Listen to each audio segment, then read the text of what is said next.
Hello friends, welcome to SSC coaching centre. दोस्तों, आपकी तैयारी को देखते हुए इम्पोर्टेंट क्वेश्चन लेकर आया हूं जनरल स्टडी के।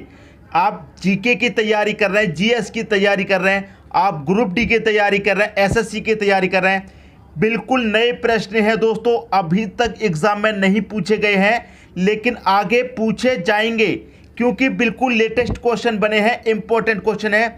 इनको देखने के बाद आपको पता चल जाएगा कि अब जो एग्जाम होने वाले हैं उनमें ये प्रश्न जरूर पूछे जाएंगे। ठीक है दोस्तों, तो चलिए स्टार्ट करते हैं। पहला प्रश्न है आपका, 2021 के दौरान अंतर्राष्ट्रीय मुद्रा कोष के प्रवक्ता कौन रहे हैं? ये 2021 का ही क्वेश्चन है। ठीक है दोस्तों, अब कौन रहे हैं, आपके पास चार ऑप्शन है: Christine Lagarde, Gary Rice, Kristalina Georgieva या फिर इनमें से कोई नहीं। चार ऑप्शन है दोस्तों। अगर आपको इसका आंसर पता है तो कमेंट कर दीजिए, नहीं पता तो आंसर का इंतजार करेंगे आप। तो मैं आपको बिल्कुल भी समय नहीं लगाने वाला, सीधा सीधा बता देता हूं। इस क्वेश्चन का जो सही आंसर है वो है गैरी राइस। 2021 के दौरान अंतर्राष्ट्रीय मुद्रा कोष के प्रवक्ता कौन रहे हैं? गैरी राइस रहे हैं। ये इस क्वेश्चन का दोस्तों सही आंसर है। नए क्वेश्चन है दोस्तों, यूपीएसआई का एग्जाम होने वाला है, नोटिफिकेशन उसकी आ चुकी है, ग्रुप डी का भी होने वाला है, एसएससी के एग्जाम भी होंगे, तो उनमें ये प्रश्न जरूर देखने को मिल सकते हैं। ठीक है दोस्तों, तो सभी प्रश्नों को तैयार कर लीजिए। अब देखते हैं अगला क्वेश्चन। अगला क्वेश्चन है, निम्नलिखित में किस सागर में माल्टा उपस्थित है? अब सबसे पहले तो आपको यह पता होना चाहिए कि माल्टा है क्या चीज, और निम्नलिखित में से ये किस सागर में उपस्थित है। आपके पास ऑप्शन में चार सागर दिए गए हैं: बाल्टिक सागर, भूमध्य सागर, काला सागर, उत्तरी सागर। इन चार सागर में से किसी एक सागर में माल्टा उपस्थित है। लेकिन सबसे पहले आपको यह पता होना चाहिए माल्टा है क्या।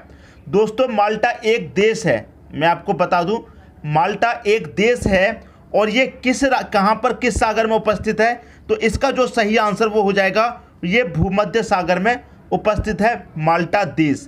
ठीक है, अब माल्टा देश की अगर राजधानी पूछ ले, माल्टा देश की अगर राजधानी आपसे पूछ ले कि माल्टा देश की राजधानी क्या है, तो इसका भी आंसर जान लीजिए। इसका जो आंसर है वो है बेलेटा। माल्टा देश की जो राजधानी है वो क्या है दोस्तों? बेलेटा है, और ये भूमध्य सागर में उपस्थित है। बात समझ में आ गई दोस्तों? सभी की समझ में क्वेश्चन आ गया होगा। न्यू क्वेश्चन है बिल्कुल। अब देखते हैं अगला क्वेश्चन। अगला क्वेश्चन है, पर्यावरण को बचाने के लिए हमें किसका इस्तेमाल बंद करना पड़ेगा? दोस्तों, पर्यावरण को बचाने के लिए आपको पता है कपड़ा, प्लास्टिक, लकड़ी या टिन, सबसे ज़्यादा पर्यावरण किससे नुकसान होता है? तो पर्यावरण में सबसे ज़्यादा किससे नुकसान होता है, या फिर आप कह सकते हैं कि सबसे ज़्यादा पॉल्यूशन किस चीज़ से होता है? कपड़ा, प्लास्टिक, लकड़ी या टिन। आपको पता है सबसे ज़्यादा जो पर्यावरण होता है वो प्लास्टिक से होता है। तो हमें प्लास्टिक का जो इस्तेमाल है वो करना पड़ेगा बंद। ये आपके क्वेश्चन का सही आंसर है। तो हमें किसका इस्तेमाल बंद करना पड़ेगा? पर्यावरण को रोकने के लिए, पर्यावरण को बचाने के लिए प्लास्टिक का इस्तेमाल हमको बंद करना पड़ेगा। ये हो जाएगा आपके क्वेश्चन का सही आंसर। अब देखते हैं अगला क्वेश्चन। अगला क्वेश्चन है, निम्नलिखित में से कौन सा एक जल डमरू मध्य अंतरराष्ट्रीय तिथि रेखा के सर्वाधिक निकट है? कौन है दोस्तों सर्वाधिक निकट? तो इन चार ऑप्शन में से कोई एक होगा, उसका आंसर जान लीजिए क्या है। बेरिंग जल डमरू मध्य। बेरिंग जल डमरू मध्य इसका आंसर है। क्वेश्चन क्या था? निम्नलिखित में से, निम्नलिखित मतलब इन चारों में से कौन सा एक जल डमरू मध्य अंतरराष्ट्रीय तिथि रेखा के सर्वाधिक निकट है? किसके? अंतरराष्ट्रीय तिथि रेखा के। अब इस अंतरराष्ट्रीय तिथि रेखा को जान लीजिए। इस अंतरराष्ट्रीय तिथि रेखा के ये कितने निकट है दोस्तों? तो मैं आपको बता दूं, 180 डिग्री निकट है। मतलब इस अंतरराष्ट्रीय रेखा के बेरिंग जल डमरू मध्य कितना निकट है? 180 डिग्री निकट है। ये इस क्वेश्चन का दोस्तों सही आंसर है। क्लियर है? समझ में आ गई दोस्तों बात? उम्मीद करता हूं किसी को कोई डाउट नहीं होगा। ठीक है, अब देखते हैं अगला क्वेश्चन। अगला क्वेश्चन है, किस देश में विश्व की पहली जहाज सुरंग का निर्माण होने जा रहा है? अच्छा क्वेश्चन है दोस्तों, न्यू क्वेश्चन है बिल्कुल। किस देश में विश्व की पहली जहाज सुरंग? यहां इस वर्ड को याद रखना, पहली जहाज सुरंग का निर्माण होने जा रहा है। तो चार ऑप्शन है: डेनमार्क, नॉर्वे, बेल्जियम या नीदरलैंड। कहाँ पर होने जा रहा है दोस्तों? तो इस क्वेश्चन का आंसर जान लीजिए क्या है, नॉर्वे। नॉर्वे में पहली जहाज सुरंग का निर्माण होने जा रहा है। यह हो जाएगा इस क्वेश्चन का दोस्तों सही आंसर। जितने भी आगे एग्जाम होने वाले हैं ये प्रश्न जरूर बनेंगे उन एग्जाम में, याद रखना दोस्तों। अब देखते हैं अगला क्वेश्चन। अगला क्वेश्चन है, प्लास्टिक ग्रीन हाउस कितने समय तक चलता है?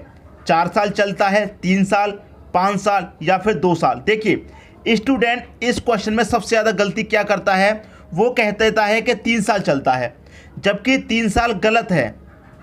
3 साल गलत है। इस क्वेश्चन का जो सही आंसर है वो है दोस्तों 4 साल। प्लास्टिक ग्रीन हाउस कितने समय तक चलता है दोस्तों? 4 साल तक चलता है। ये इस क्वेश्चन का सही आंसर है। अब देखेंगे अगला क्वेश्चन। अगला क्वेश्चन है, वह क्षेत्र कौन सा है जिसकी सीमा अरुणाचल प्रदेश से नहीं लगती? दोस्तों आपको पता है अरुणाचल प्रदेश है, ये किसकी बात कर रहे हैं? अरुणाचल प्रदेश की। तो वह कौन सा क्षेत्र है? इन 4 ऑप्शन में से कोई एक होगा जिसकी सीमा अरुणाचल प्रदेश से नहीं लगती होगी। असम, नागालैंड, भूटान या मणिपुर। तो इन 4 में से दोस्तों आपका जो सही आंसर है वो क्या है? मणिपुर। जो मणिपुर की जो सीमा है वो अरुणाचल प्रदेश से नहीं लगती, अरुणाचल प्रदेश से टच नहीं होती, क्योंकि मणिपुर बहुत दूर रहता है, अरुणाचल प्रदेश से बहुत दूर पड़ता है मणिपुर। तो इस क्वेश्चन का जो सही आंसर हो जाएगा वो हो जाएगा मणिपुर, याद रखिएगा दोस्तों। अब देखेंगे अगला क्वेश्चन। अगला क्वेश्चन है, निम्नलिखित महासागरों में से एक में डायमेंटिना गर्त स्थित है। देखिए दोस्तों आपके पास यहाँ पर 4 महासागर दिए गए हैं। इन 4 महासागर में से किसी एक में क्या होता है? डायमेंटिना गर्त स्थित है। प्रशांत महासागर, अटलांटिका महासागर, हिंद महासागर या उत्तर ध्रुवीय महासागर, किस में डायमेंटिना गर्त स्थित है? तो इस क्वेश्चन का जो सही आंसर है दोस्तों वो हो जाएगा हिंद महासागर। हिंद महासागर में डायमेंटिना गर्त स्थित है। क्लियर दोस्तों? अगर पूछ ले कि विश्व का सबसे बड़ा महासागर, यहां मैं लिख दूं दोस्तों, विश्व का सबसे बड़ा महासागर पूछ ले, तो सबसे बड़ा महासागर अगर पूछा जाएगा तो प्रशांत महासागर इसका सही आंसर है, क्योंकि प्रशांत महासागर विश्व का सबसे बड़ा महासागर है। याद रखना दोस्तों इस बात को, विश्व का सबसे बड़ा महासागर कौन सा है? प्रशांत महासागर। और डायमेंटिना गर्त कहाँ स्थित है? हिंद महासागर में स्थित है। ये इस क्वेश्चन का सही आंसर है। अब देखेंगे अगला क्वेश्चन। अगला क्वेश्चन है, निम्न में से अग्निशामक के रूप में किस गैस का प्रयोग किया जाता है? यहाँ किस शब्द का प्रयोग हुआ है? अग्निशामक। अग्निशामक का मतलब क्या है दोस्तों? आग बुझाने वाली गैस। क्लियर है? आग बुझाना, याद रखना दोस्तों। अग्निशामक का मतलब यहाँ पर क्या कह रहा है? आग बुझाने के रूप में किस गैस का प्रयोग किया जाता है? ठीक है, carbon dioxide, carbon monoxide, sulphur dioxide या इनमें से कोई नहीं। तो आग बुझाने के लिए आपको पता होगा किस गैस का प्रयोग किया जाता है? कार्बन डाइऑक्साइड का प्रयोग किया जाता है आग बुझाने के लिए। तो ये क्वेश्चन का सही आंसर हो गया। अब देखेंगे अगला क्वेश्चन। अगला क्वेश्चन है, निम्नलिखित में से किस वायसराय के समय स्थानीय स्वशासन की शुरुआत हुई थी? क्या कह रहा है? स्थानीय स्वशासन। इसका मतलब अगर आपको नहीं पता तो जान लीजिए, स्थानीय स्वशासन का मतलब क्या है? स्थानीय का मतलब क्या है? लोकल। ठीक है, स्थानीय का मतलब क्या है? लोकल। तो लोकल की जो व्यवसायिक स्थान है, मतलब कहने का ये है कि जो लोकल का शासन है, जो लोकल का शासन होता है, एक स्थानीय शासन, जो लोकलिटी हम जिसे कहते हैं, उसका जो शासन है वो कब से शुरू हुआ था, उसकी शुरुआत पूछ रहा है। तो कहाँ से हुई थी दोस्तों? लॉर्ड मेयो ने की थी, लॉर्ड रिपन ने की थी, लॉर्ड लैंसडाउन ने की थी या लॉर्ड कर्जन ने की थी? तो इसका सही आंसर है लॉर्ड मेयो। लॉर्ड मेयो ने की थी दोस्तों। निम्नलिखित में से किस वायसराय के समय स्थानीय स्वशासन की शुरुआत हुई थी? किस वायसराय के? तो लॉर्ड मेयो हो जाएगा इस क्वेश्चन का सही आंसर। क्लियर है दोस्तों? अब देखेंगे अगला क्वेश्चन। अगला क्वेश्चन है आपका, व्यास सम्मान पुरस्कार किस क्षेत्र में संबंधित व्यक्तियों को दिया जाता है? तो ये पुरस्कार से संबंधित प्रश्न है, तो आपको ये प्रश्न पता होना चाहिए, क्योंकि पुरस्कार वाले प्रश्न पूछे जाते हैं एग्जाम में, तो ये प्रश्न आपको जरूर पता होना चाहिए। ठीक है, तो व्यास सम्मान पुरस्कार किस क्षेत्र में संबंधित व्यक्तियों को दिया जाता है? खेलकूद, साहित्य, फिल्म उद्योग या इंजीनियरिंग? तो इस क्वेश्चन का जो सही आंसर है दोस्तों, व्यास सम्मान पुरस्कार का व्यास सम्मान पुरस्कार साहित्य के क्षेत्र में दिया जाता है। ये इस क्वेश्चन का दोस्तों सही आंसर हुआ आपका। अब देखेंगे अगला क्वेश्चन। अगला क्वेश्चन है, एक देशांतर से दूसरे देशांतर के बीच कितना समय अंतराल होता है। बहुत अच्छा क्वेश्चन है दोस्तों, हमेशा याद रखना, ये आपको याद होना ही चाहिए कि एक देशांतर से दूसरे देशांतर के बीच कितना समय अंतराल होता है। ये आपको याद होना चाहिए, 4 मिनट, 1 घंटा, 15 मिनट या 2 घंटे। इसका जो सही आंसर है वो क्या है, 4 मिनट का। क्लियर है, सही आंसर क्या है, 4 मिनट का। एक देशांतर से दूसरे देशांतर के बीच कितना समय अंतराल होता है, सिर्फ और सिर्फ 4 मिनट का समय अंतराल होता है। अब देखते हैं अगला क्वेश्चन। अगला क्वेश्चन है, निम्नलिखित में से किस वायसराय के समय वर्नाक्यूलर प्रेस एक्ट समाचार पत्रों पर प्रतिबंध लगाने हेतु पारित किया गया था। बहुत अच्छा क्वेश्चन है दोस्तों, और इस क्वेश्चन का दोस्तों जो सही आंसर है उसे याद कर लीजिए, लिख लीजिए, लॉर्ड लिटन। लॉर्ड लिटन इस क्वेश्चन का सही आंसर है। अब देखेंगे अगला क्वेश्चन। अगला क्वेश्चन है, हाल ही में तंजानिया की पहली महिला राष्ट्रपति कौन बनी है। दोस्तों तंजानिया एक देश है, पहली महिला राष्ट्रपति कौन बनी है इस देश की, ये पूछ रहा है। ठीक है, Ellen Johnson Sirleaf, Samia Suluhu Hassan, Sahle Work Zewde, Ameenah Gurib Fakim. तो इन 4 ऑप्शन में से कोई एक आपका सही आंसर हो जाएगा। तो कौन बनी है दोस्तों पहली महिला राष्ट्रपति, इस क्वेश्चन का सही आंसर है सामिया सुलूहू हसन। ये क्वेश्चन का सही आंसर हो गया। अगर आपसे ये पूछ ले कि तंजानिया, इस तंजानिया की राजधानी पूछ ले, क्या पूछ ले दोस्तों, आपसे पूछ ले राजधानी, राजधानी मतलब कैपिटल पूछ ले, तो क्या है इस देश की राजधानी, डडोमा। इस देश की राजधानी है दोस्तों डडोमा। तो याद रखना इस क्वेश्चन का आंसर, या तो आपसे ये पूछ सकता है कि तंजानिया देश की पहली राष्ट्रपति कौन बनी है, सामिया सुलूहू हसन, या फिर इस देश की राजधानी भी पूछ सकता है। राजधानी क्या है दोस्तों, डडोमा। याद रखना, अगर ये पूछ ले कि तंजानिया एक कैसा देश है, तो तंजानिया दोस्तों एक अफ्रीकी देश है। ये आप बता देना, कैसा दोस्तों, एक अफ्रीकी देश है। बात समझ में आ गई। तो कैसा भी क्वेश्चन बनेगा आप बता देंगे। अब देखेंगे अगला क्वेश्चन। अगला क्वेश्चन है आपका, भारत का सबसे बड़ा ज्वार नद मुख किस नदी के मुहाने पर स्थित है। ये क्वेश्चन अच्छा है, भारत का सबसे बड़ा पूछ रहा है। तो इस क्वेश्चन का जो सही आंसर है वो है दोस्तों हुगली। क्लियर है, हुगली। पूछ क्या रहा है, भारत का सबसे बड़ा ज्वार नद मुख किस नदी के मुहाने पर है, तो हुगली नदी के मुहाने पर है। बात समझ में आ गई। लेकिन यहाँ पर एक नदी और दी गई है दोस्तों, गोदावरी। एक नदी और दी गई है गोदावरी। अगर आपसे क्वेश्चन में ये कह दे, क्या कह दे कि सबसे लंबी नदी, अगर आपसे ये कह दे कि सबसे लंबी नदी कौन सी है, तो सबसे लंबी नदी गोदावरी है। अगर आपसे कह दे कि वृद्ध नदी या फिर वृद्ध गंगा कह दे, ठीक है, वृद्ध नदी या फिर वृद्ध गंगा कह दे, तो वृद्ध गंगा कौन सी है, वो भी आपकी गोदावरी है। क्लियर है। तो यहाँ पर गोदावरी सबसे लंबी नदी है और वृद्ध गंगा भी है। तो कुछ भी पूछे आप बता देना। अब देखेंगे अगला क्वेश्चन। अगला क्वेश्चन है, महाराजा रणजीत सिंह के वित्त मंत्री निम्न में से कौन थे।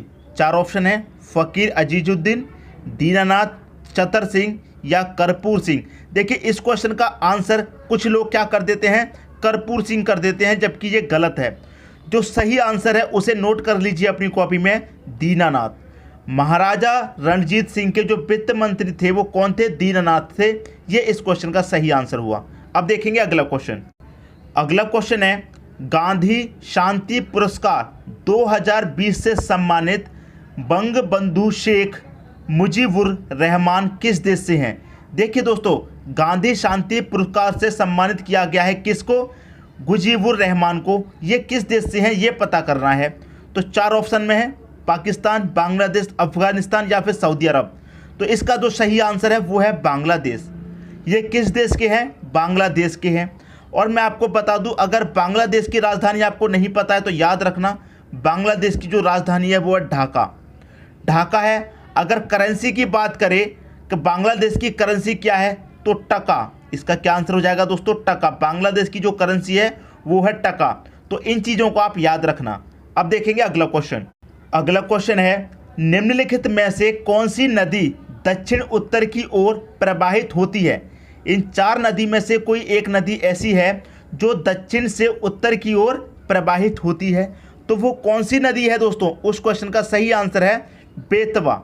बेतवा नदी ऐसी है जो दक्षिण से उत्तर की ओर प्रवाहित होती है। तो मैं इसकी बात करूं, ये कहां से बहती है? रायसेन से। याद रखना दोस्तों, कहां से बहती है अगर ये पूछ लिया तो रायसेन से बहती है, जो कि मध्य प्रदेश में है। क्लियर है? समझ में आ गया प्रश्न? अब देखेंगे अगला क्वेश्चन। अगला क्वेश्चन है, निम्नलिखित में से किस गवर्नर जनरल पर महाभियोग चलाया गया था? तो ये प्रश्न भी बहुत अच्छा है दोस्तों। इस क्वेश्चन का आंसर आप बताएंगे। 4 ऑप्शन है आपके पास। अगर आपको पता है तो कमेंट कर दीजिए, नहीं पता तो हम बता देते हैं। वॉरेन हेस्टिंग्स इसका जो सही आंसर है। वॉरेन हेस्टिंग्स के ऊपर क्या है दोस्तों? महाभियोग चलाया गया था। ये इस क्वेश्चन का सही आंसर है। अब देखेंगे अगला क्वेश्चन। अगला क्वेश्चन है आपका, मिलिट्री डायरेक्ट वेबसाइट द्वारा जारी अध्ययन अनुसार किस देश की सेना विश्व में सबसे शक्तिशाली है? किस देश की सेना सबसे शक्तिशाली है ये पूछ रहा है। 4 ऑप्शन है आपके पास, भारत, अमेरिका, इंग्लैंड या फिर चीन। देखिए कुछ लोग क्या करते हैं, इस क्वेश्चन का आंसर कर देते हैं अमेरिका, जबकि अमेरिका गलत है। जो सही आंसर है वो है दोस्तों आपका चीन। तो सेना दोस्तों विश्व में सबसे शक्तिशाली है किसकी? चीन की है। ये इस क्वेश्चन का सही आंसर है। तो दोस्तों मुझे बताइए आज आपका ये वीडियो कैसा लगा? अगर आपको ऐसे और वीडियो बनवाने हैं तो कमेंट बॉक्स में बता दीजिए दोस्तों, मैं ऐसे और वीडियो लेकर के आऊँगा आपके लिए। जितने भी क्वेश्चन हैं नए क्वेश्चन हैं, आगे जो एग्ज़ाम होने वाले हैं देख लेना, ये प्रश्न पूछे जाएंगे। जितने भी एग्ज़ाम की आप तैयारी कर रहे हैं इन प्रश्नों को जरूर याद कर लीजिएगा। क्लियर दोस्तों? यदि वीडियो पसंद आया तो लाइक करें और शेयर कीजिए ज़्यादा से ज़्यादा।